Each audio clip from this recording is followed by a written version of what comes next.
Welcome back, fellow gamers. So today I want to talk to you about the Shadows over Innistrad and Eldritch Moon storyline. Essentially wrapping up, in case you're not aware of the storyline behind the two sets that just came out, and just in general talk about my feelings on how the story went. So for those of you who don't know, there is a story on that surrounds Magic the Gathering. It's a pleasant surprise. If you enjoy reading fiction and you love Magic, it's kind of goes hand in hand. The stories are released weekly on Wednesdays at about in between 10:30 and 11 o'clock Eastern time. So here's the cliff notes for Shadows over Innistrad, just to catch us up.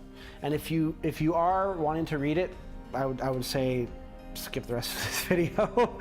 So what happens is Jace goes to Innistrad in search for Liliana. In short order, he finds Liliana, but also while noticing that there are some strange going-ons on the plane. One, there's a bunch of weird structures that are protruding out of the ground, and the angels have gone crazy. They start killing the people that they have sworn to protect. All this to say that he goes and is directed to go to Markov Manor. When he arrives at Markov Manor, the place is in shambles. Side note, the place is in shambles because Nahiri, who is the planeswalker, one of the planeswalkers that teamed up with Sorin and Ugin to trap the Eldrazi on Zendikar. She's now on Innistrad and pissed off because Sorin had abandoned her and the plane of Zendikar when they needed Sorin to uphold his oath, or his promise, not an oath, a promise. Now, there were some, it was kind of like a lazy fight in the sense that this could have been resolved quite easily through using words, but regardless. So Sorin, Nahiri is now on a rampage to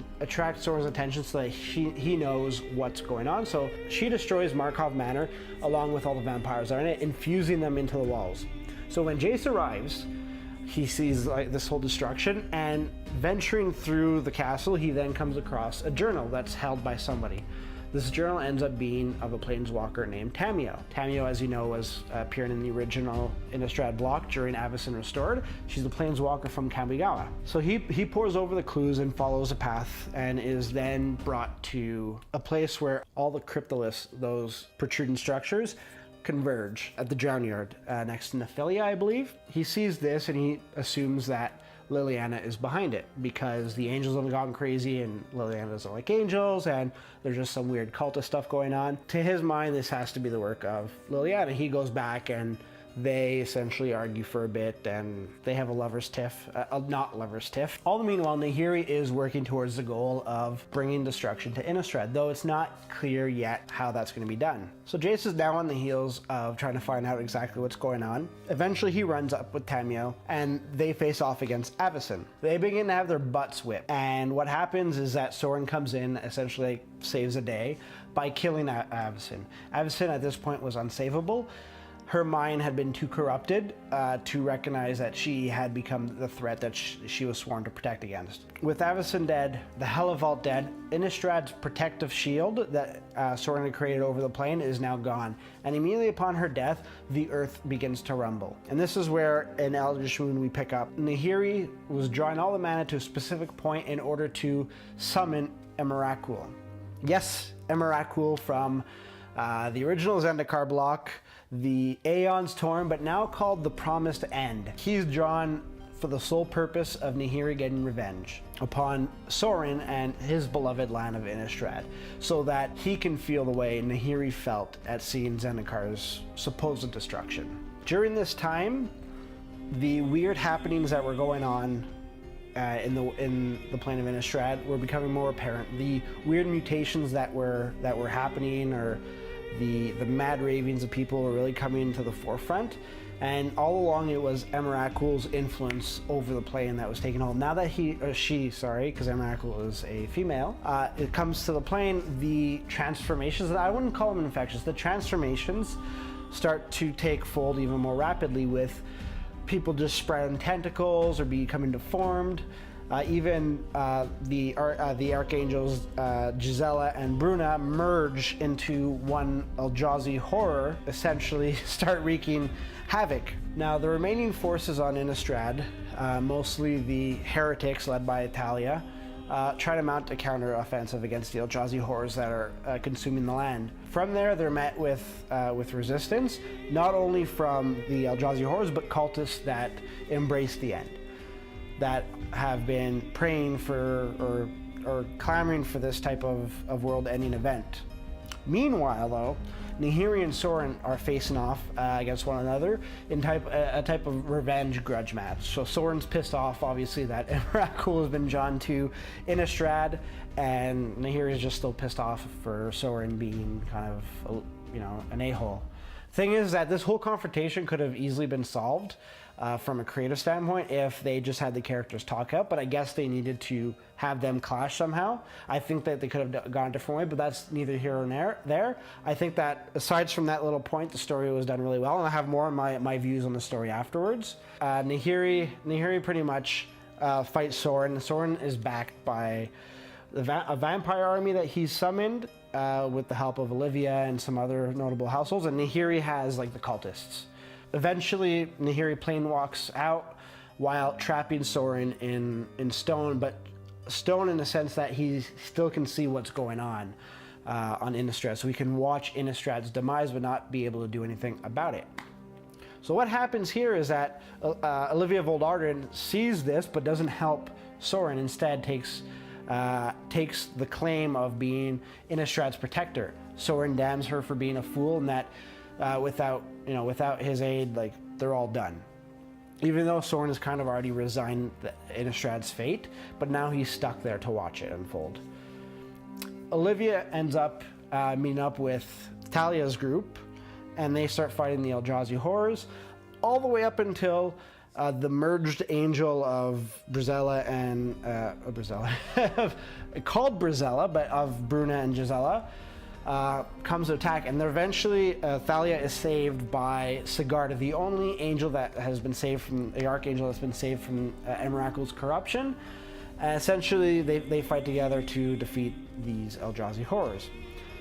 But as this happens, Emrakul has now fully emerged in Innistrad and is at Thraben, or Thraben. Correct me on the pronunciation, I'm not too sure.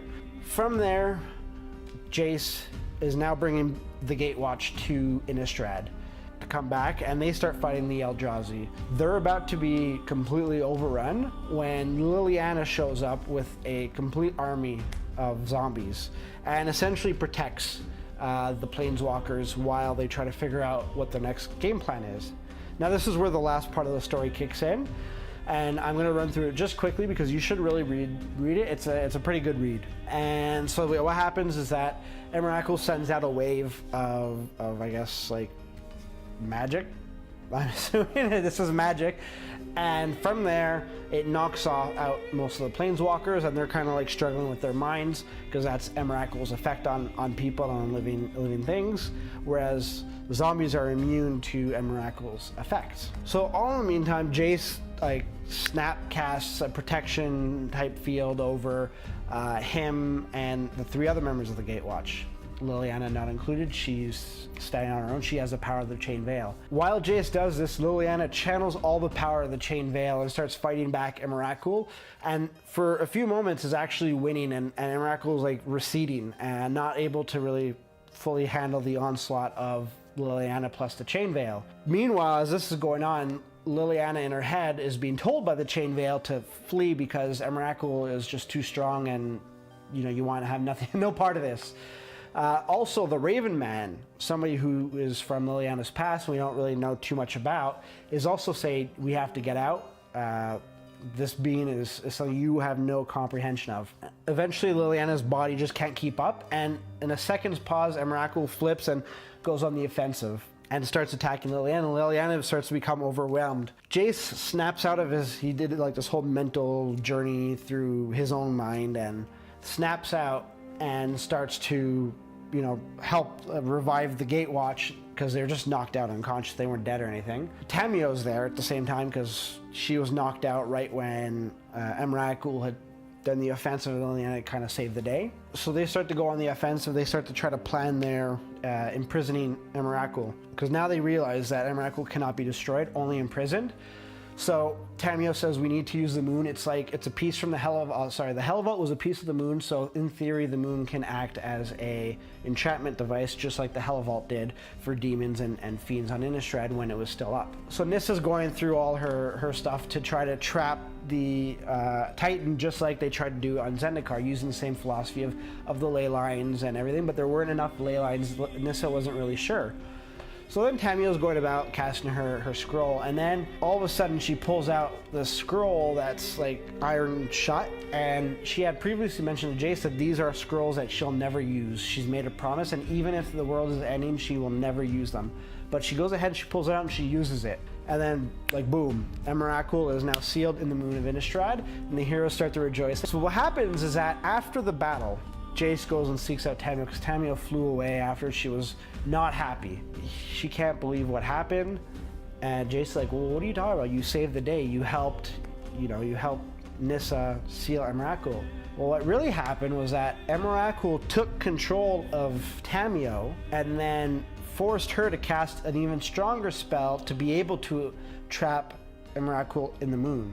So Emrakul wanted to get trapped. Now, I'm super high leveling it here. You should totally read that part out, because it kind of goes in detail as to explain like how it was kind of foreshadowed a bit, and how Emrakul actually had a conversation with Jace on the state of the world and everything. So that's how the story ends. So the story ends by Liliana taking an oath to join the Gatewatch, which I kind of didn't mention up until now.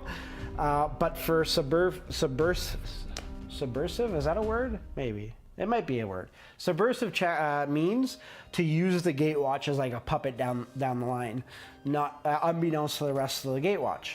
And then now we have the revelation that from Tamio that it was Emrakul who took control of Tamio to cast that spell, and that Emrakul wanted to be trapped in the moon. And I probably use the word trapped lightly, because if you're trapping yourself somewhere, you probably have a way out. So that there's that uneasy feeling now, like, oh, what the heck is going on? Like, what do we do? And I give Wizards full props for that twist ending, because everybody was pissed off about it being Eldrazi's again. Like, everybody leading up in Shadows of Innistrad were hyped about the way the set was going, but they're all saying, oh, this is Emrakul, this is gonna suck. Why do we have to get the Eldrazi again? Well, the way that Wizards did the Eldrazi this time was freaking crazy. It was great.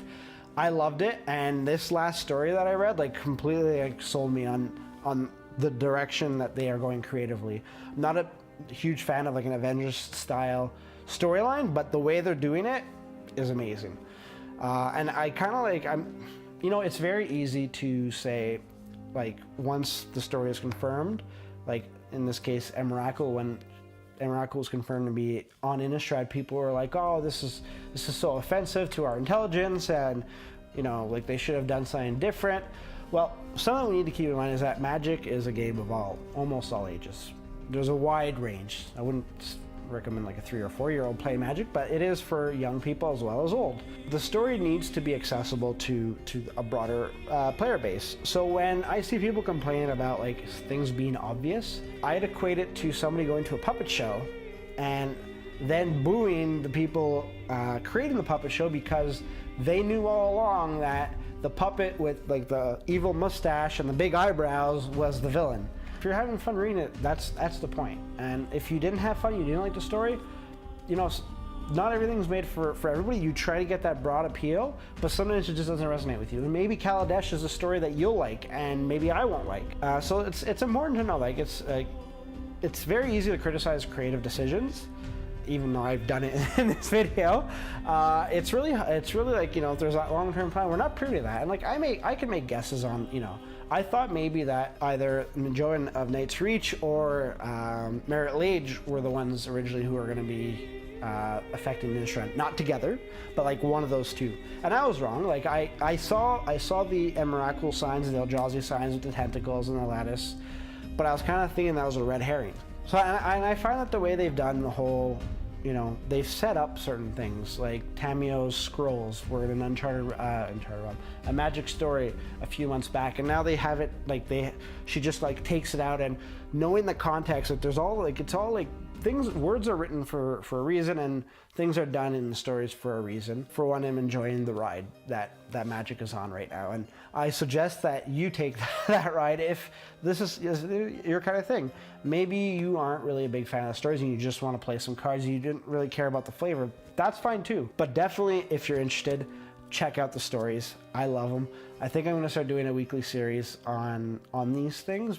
Maybe not. I'd love to hear your opinions on them, and if that's something you think I should be doing. I'd also like to know what your opinion is of the Shadows over Innistrad story, as well as the Eldritch Moon story. I appreciate you taking the time to watch this. Again, like, comment, anything. It helps the channel out. I'd love to hear from you.